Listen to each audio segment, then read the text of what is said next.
আসসালামু আলাইকুম ওয়া রাহমাতুল্লাহি ওয়া বারাকাতুহু। প্রিয় শিক্ষার্থী, আশা করি তোমরা সবাই ভালো আছো, সুস্থ আছো, স্বাস্থ্য মেনে চলছো। তোমরা গত ক্লাসে আমি তোমাদের হিসাব বিজ্ঞানের উদ্দেশ্য নিয়ে আলোচনা করেছিলাম, হিসাব বিজ্ঞানের সংজ্ঞা নিয়ে আলোচনা করেছিলাম। তোমরা সেগুলো ইনশাআল্লাহ ভালোভাবে দেখেছো। তবে হিসাব বিজ্ঞানের উদ্দেশ্যকে আমরা দুইটি ভাগে ভাগ করেছিলাম, একটা হচ্ছে মৌলিক উদ্দেশ্য আর একটা হচ্ছে সহায়ক উদ্দেশ্য। আজকে আমরা সহায়ক উদ্দেশ্য নিয়ে আলোচনা করব। আর আশা করি তোমরা সবাই বইটা খুব দ্রুত কিনে ফেলবে, এবং যারা কিনে ফেলেছো তাদেরকে অনেক অনেক ধন্যবাদ। যারা এখনই কেননি তারা বইটা কিনে ফেলো, দেরি করো না। মোহাম্মদ ওয়ালিউল্লাহ স্যারের বই বললেই হবে, মোহাম্মদ ওয়ালিউল্লাহ, ঢাকা সিটি কলেজ, হিসাব উচ্চ মাধ্যমিক হিসাব বিজ্ঞান প্রথম পত্র, মোহাম্মদ ওয়ালিউল্লাহ নামটা বললেই হবে। গত ক্লাসে আমি বইয়ের ছবি পর্যন্ত তোমাদের দেখিয়ে দিয়েছি। তোমরা আশা করি বইটা কিনে নেবে, খুব দ্রুত কিনে নেবে, তাহলে পড়াশোনা বুঝতে অসুবিধা হবে। এখন থেকে পড়াশোনা শুরু করে দাও প্রিয় শিক্ষার্থী। তো যাই হোক, আজকে আমরা সহায়ক উদ্দেশ্য নিয়ে আলোচনা করব, ঠিক আছে?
প্রিয় শিক্ষার্থী, আমি 10টা পয়েন্ট সহায়ক উদ্দেশ্য লিখে দিয়েছি।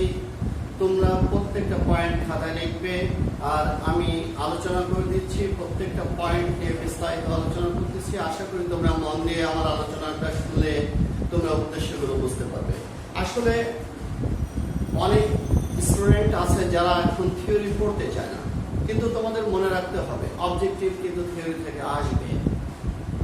আর হিসাব বিজ্ঞান অঙ্ক তুমি পারো, কিন্তু হিসাব বিজ্ঞানের বেসিক ধারণা যদি তোমার না থাকে তাহলে তুমি বিপদে পড়ে যাবে। যেমন ধরো, তুমি তোমার ছোট কোনো ভাই বোনকে পড়াতে যাচ্ছ, তুমি এসএসসিতে কমার্সে ছিলে, সে হয়তো তোমাকে জিজ্ঞেস করলো হিসাব বিজ্ঞান কাকে বলে।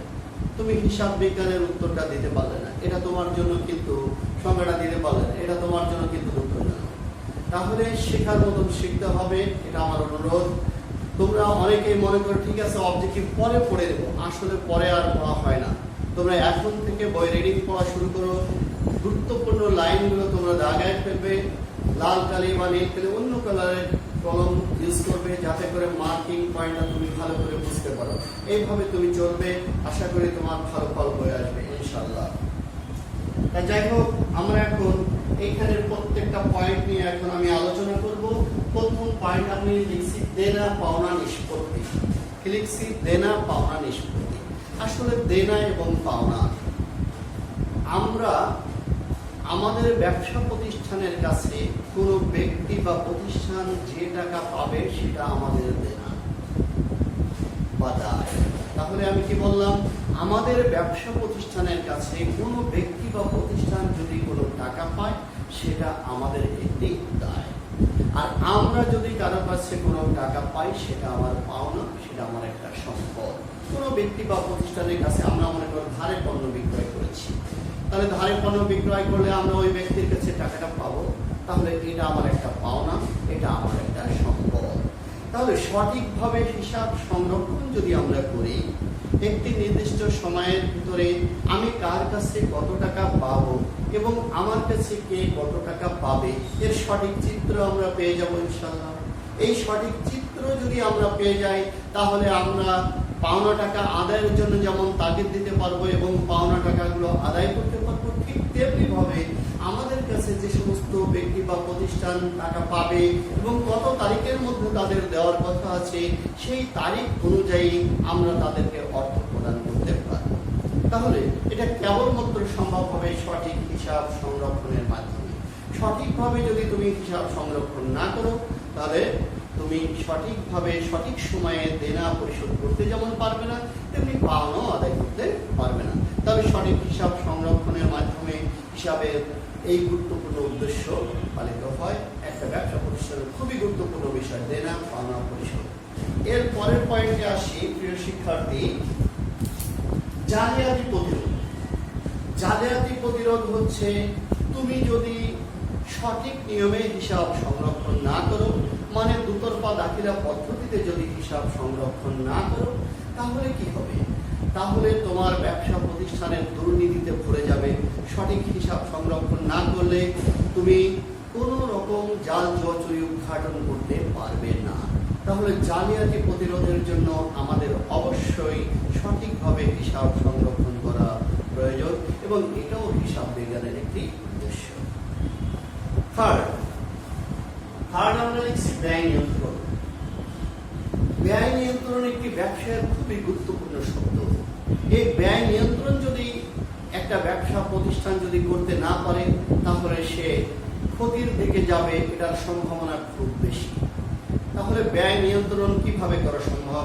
দেখো শিক্ষার্থী, গত বছরে একটি বিশেষ খাতে আমার কত টাকা ব্যয় হয়েছে, এবছরে কত টাকা ব্যয় হয়েছে, 2 বছরের ব্যয়ের যদি আমরা তুলনা করি, তাহলে আমরা দেখতে পাবো যে গত বছরের তুলনায় যদি এই বছরের ব্যয়টা বেড়ে যায়, তাহলে কি কারণে বাড়বে, সেই কারণগুলো আমরা উদ্ঘাটন করব। সেই কারণগুলো উদ্ঘাটন করে আমরা প্রয়োজনীয় ব্যবস্থা নিব। তাহলে ব্যয় নিয়ন্ত্রণে এটা বিশেষ ভূমিকা পালন করে। কিন্তু আমরা যদি সঠিক হিসাব সংরক্ষণ না করি, তাহলে গত বছরের সাথে এই বছরের হিসাবের যে তুলনা হবে, সেই তুলনাটাই ভুল হবে, কারণ ওই তথ্যটাই ভুল আছে। তাহলে সঠিক হিসাব সংরক্ষণ করা হিসাব বিজ্ঞানের আরেকটি মৌলিক উদ্দেশ্য, যেটা দ্বারা আমরা সহায়ক উদ্দেশ্য হচ্ছে জালিয়াতি প্রতিরোধ করতে পারি, ব্যয় নিয়ন্ত্রণ করতে পারি। ক্লিয়ার বিষয়টা? তাহলে ব্যয় নিয়ন্ত্রণ হিসাব বিজ্ঞানের আরেকটি সহায়ক উদ্দেশ্য, যেটা সঠিক হিসাব সংরক্ষণের মাধ্যমে সম্ভব। মূলত তোমাদের মনে রাখতে হবে সঠিক হিসাব সংরক্ষণের মাধ্যমে এই সমস্ত রকম সহায়ক উদ্দেশ্যগুলো পালিত হয়। এরপরে আসি সঠিক কর প্রদান। দেখো, আয়কর কর্তৃপক্ষ প্রতি বছর আমাদের উপর কর নির্ধারণ করে থাকে। সেটা কিসের উপরে? আমরা যে আর্থিক বিবরণী প্রস্তুত করে থাকি, আর্থিক বিবরণীর মাধ্যমে কি থাকে? আর্থিক অবস্থার বিবরণী থাকে আর আয় ব্যয় বিবরণী থাকে। আয় ব্যয় বিবরণীর মাধ্যমে বা আয় বিবরণীর মাধ্যমে আমরা জানতে পারি ব্যবসায় নেট লাভ বা নেট ক্ষতি। আমাদের সঠিক যে নেট লাভ বা নেট ক্ষতি আছে, সেই টাকার উপরে আমাদেরকে কর দিতে হবে। এই কর গভর্নমেন্টকে যখন সরকারকে আমরা প্রদান করব, তাহলে সঠিকভাবে হিসাব সংরক্ষণ করলেই কেবলমাত্র আমরা সঠিকভাবে কর প্রদান করতে পারবো। অন্যথায় আমরা কিন্তু সঠিকভাবে কর প্রদান করতে পারবো না। অনেক সময় আয়কর কর্তৃপক্ষ আমাদের উপরে অযথা অনর্থ অতিরিক্ত কর যদি ধার্য করে ফেলে, তাহলে আমরা প্রয়োজনীয় ব্যবস্থা নিতে পারবো।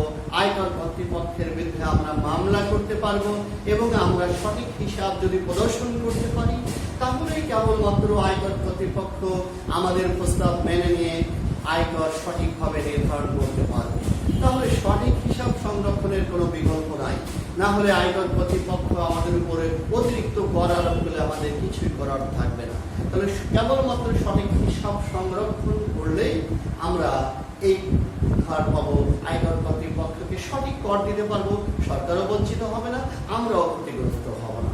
তাহলে প্রিয় শিক্ষার্থী, বিষয়টা বুঝতে পারছো? সঠিক আয়কর প্রদানের ক্ষেত্রে আমাদের সঠিকভাবে হিসাব সংরক্ষণ করতে হবে। ঠিক আছে?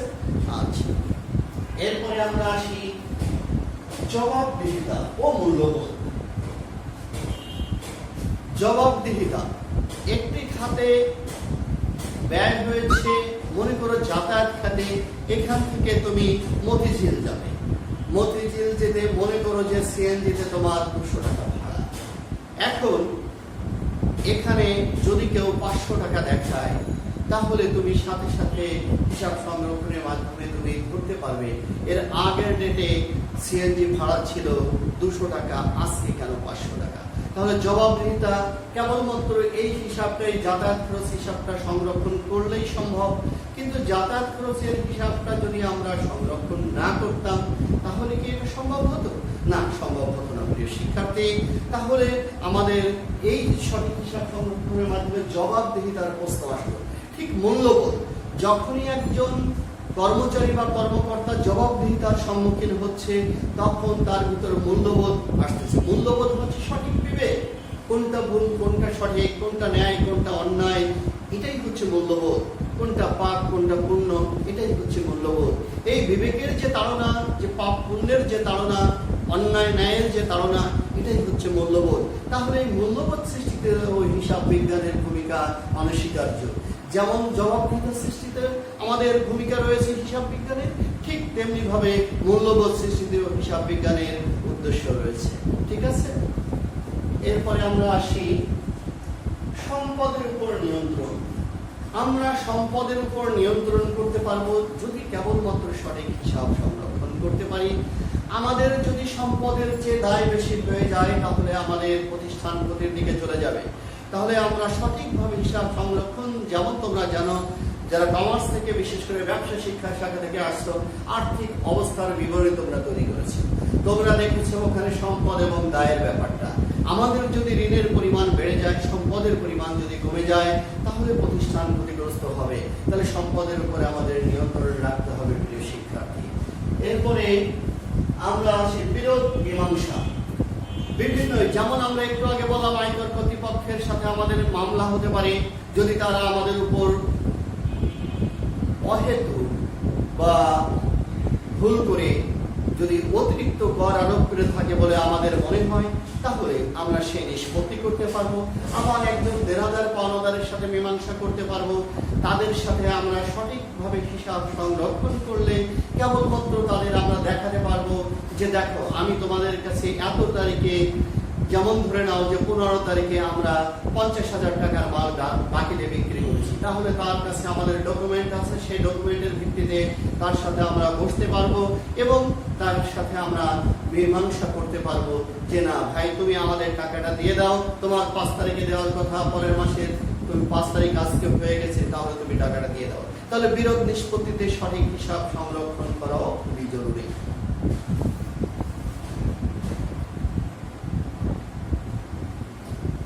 ঋণের অনুমোদন। আমরা যদি কোনো ব্যক্তি বা প্রতিষ্ঠানকে ঋণ প্রদান করতে চাই, তাহলে আগে দেখতে হবে আমার তারল্যের অবস্থা। তারল্য মানে কি? আসলে তারল্য মানে আমার ব্যবসা প্রতিষ্ঠানে নগদ কত টাকা আছে, সেটাই হচ্ছে আমার তারল্য।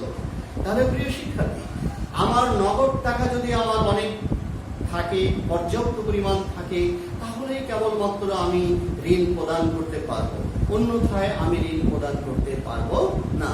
তাহলে এই নগদ অর্থ আছে কিনা, যেমন আমরা নগদান বই তোমরা করে আসছো, নগদান বইয়ের মাধ্যমে তুমি জানতে পারো ব্যবসা প্রতিষ্ঠানে কি পরিমাণ নগদ অর্থ আছে, সেটা জেনেই তুমি প্রয়োজনে সিদ্ধান্ত নিতে পারবে। তাহলে এটাও একটা হিসাব বিজ্ঞানের সহায়ক উদ্দেশ্য, ঋণ অনুমোদন করা। এরপরে আসি আমরা বাজেট প্রণয়ন। বাজেট মানে কি? বাজেট মানে হচ্ছে পূর্ব পরিকল্পনা। বাজেট মানে হচ্ছে পূর্ব পরিকল্পনা।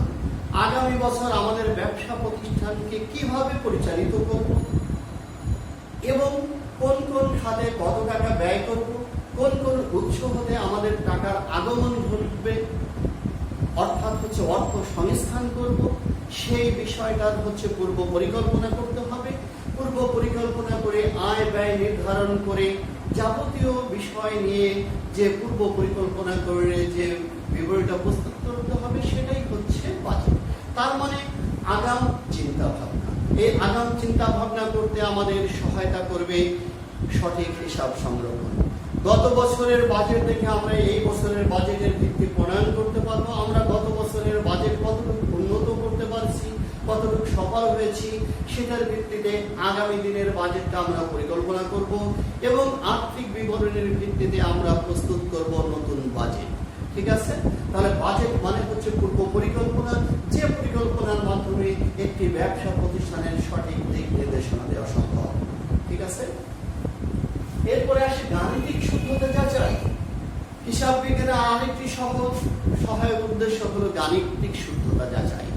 গাণিতিক শুদ্ধতা যাচাই মানে একটি নির্দিষ্ট সময়ের শেষে আমার হিসাবটা মিলল কিনা সেই বিষয়টা জানা, যেটা আমরা রেওয়ামিল তৈরির মাধ্যমে জানতে পারি। তোমরা জানো, প্রথমে আমরা জাবেদা করি, জাবেদা থেকে খতিয়ান করি, খতিয়ান থেকে রেওয়ামিল প্রস্তুত করি, রেওয়ামিল প্রস্তুতের মাধ্যমে আমরা হিসাবের গাণিতিক শুদ্ধতা যাচাই করতে পারি। যদি আমাদের রেওয়ামিলের ডেবিট এবং ক্রেডিট দুই পক্ষ মিলে যায়, তাহলে প্রিয় শিক্ষার্থী আমরা সাধারণভাবে ধরে নিই আমাদের অঙ্কটা শুদ্ধ হয়েছে বা হিসাব সংরক্ষণের কাজ শুদ্ধ হয়েছে। কিন্তু তোমরা জানো, অনেক সময় রেওয়ামিল মিললেও কিছু ভুল থাকতে পারে, সেগুলো পরের আলোচনা। কিন্তু সাধারণভাবে রেওয়ামিলটা মিলে গেলেই আমরা ধরে নেব যে হিসাবের গাণিতিক ভাবে হিসাবটা শুদ্ধ। তাহলে আমরা গাণিতিক শুদ্ধতা যাচাই করতে সঠিক হিসাব সংরক্ষণই একমাত্র সহায়ক। তাই সঠিকভাবে হিসাব সংরক্ষণ না করলে আমরা কিন্তু রেওয়ামিলটা মিলাতে পারবো না। তাহলে সঠিক হিসাব সংরক্ষণের মাধ্যমে যেমন সঠিক রেওয়ামিল প্রস্তুত করা যাবে এবং হিসাবের গাণিতিক শুদ্ধতা যাচাই হবে। তাহলে আমরা হিসাব বিজ্ঞানের সহায়ক উদ্দেশ্য নিয়ে আলোচনা করলাম। তোমরা এই 10টি পয়েন্ট ভালো করে দেখে নাও, তোমাদের বইতেও আছে, তোমরা বই পড়বে, দেখবে এবং ভালো করে শিখবে। তাহলে প্রিয় শিক্ষার্থী, আশা করি আজকের যে আলোচনা তোমরা সুন্দরভাবে বুঝতে পারছো এবং প্রত্যেকটা আলোচনা আমি 2 দিনে 2টো আলোচনা করলাম। হিসাব বিজ্ঞানের সংজ্ঞা, হিসাব বিজ্ঞানের উদ্দেশ্য নিয়ে 2টো দিন আলোচনা করলাম। গত ক্লাসে ছিল আমাদের মৌলিক উদ্দেশ্য, আজকে সহায়ক উদ্দেশ্য। এছাড়া তোমরা বাসায় পড়বে, হিসাব বিজ্ঞানের প্রয়োজনীয়তা পড়বে, জবাবদিহিতা পড়বে, হিসাব বিজ্ঞান ব্যবসায়ের ভাষা, এই বিষয়গুলো তোমরা বাসায় পড়বে। এরপরে আমরা আগামী ক্লাসে, তোমরা এটা পড়ার পরে আমরা আগামী ক্লাসে লেনদেন নিয়ে কথা বলবো। লেনদেন, লেনদেন শব্দের অর্থ তোমরা জানো। লেন অর্থ হচ্ছে নেওয়া, দেন অর্থ হচ্ছে দেওয়া, এবং এই দেওয়া নেওয়ার মাধ্যমে তৈরি হয় লেনদেন। তাহলে লেনদেন সম্পর্কে সবারই কম বেশি ধারণা আছে আশা করি। তবে যদি কেউ সায়েন্স থেকে এসে থাকো, তোমাদের আমি বলবো বইটা দ্রুত কিনে ফেলো এবং রিডিং করো। আমি প্রত্যেকটা ক্লাস একবারে গোড়া থেকে শুরু করেছি। ইনশাআল্লাহ সায়েন্স বা আর্টস থেকে যদি কেউ এসে থাকো, তাদের কোনো সমস্যা হবে না যদি আমার প্রত্যেকটা ক্লাস তুমি ফলো করো। তাহলে সবাই ভালো থাকো, সুস্থ থাকো। প্রিয় শিক্ষার্থী, আজ থেকে ভুল করো না, বই কিনতে দেরি করো না এবং পড়াশোনা করতে তুমি দেরি করো না। তোমার কাছে বিশেষ অনুরোধ, এখন যেহেতু আজকে আমরা সামনাসামনি তোমাদের পাচ্ছি না, আমরা ভিডিও ক্লাস দিচ্ছি, এই ক্লাসের মাধ্যমে অনলাইনে ক্লাস দিচ্ছি। এই ক্লাসের মাধ্যমে তোমাদের সার্বিক সমস্যাগুলো আমরা সর্বোচ্চ চেষ্টা করব দূর করার। তবে আমি আবারও বলছি, তোমরা নতুন আসছো, তোমাদের কারো কোনো সমস্যা হলে মেসেঞ্জারে কল দিতে পারবা। আমি আমার মোবাইল নাম্বার দিয়েছি, প্রয়োজনে সরাসরি কল দিও যে স্যার এই বিষয়টা আমি বুঝতে পারিনি, আমাকে একটু বোঝাই দেন। তোমরা কোনো দ্বিধা করবে না, আমি ইনশাআল্লাহ তোমাদের সমস্যার সমাধান দেব। তোমাদের সাথে কবে কোন পরিবেশে আল্লাহ আমাদের একবার সশরীরে আবার সেই শিক্ষাঙ্গনে সুন্দর পরিবেশে ক্লাসরুমে ক্লাস করতে পারবো, এটা আমরা জানি না, উপর আল্লাহ কেবলমাত্র জানেন। আল্লাহর কাছে আমরা দোয়া করি, আল্লাহ যেন আমাদের সেই সুযোগ তাড়াতাড়ি করে দেন। আল্লাহ তোমাদের সবাইকে ভালো রাখুক, আমাদের সবার জন্য দোয়া করো। আল্লাহ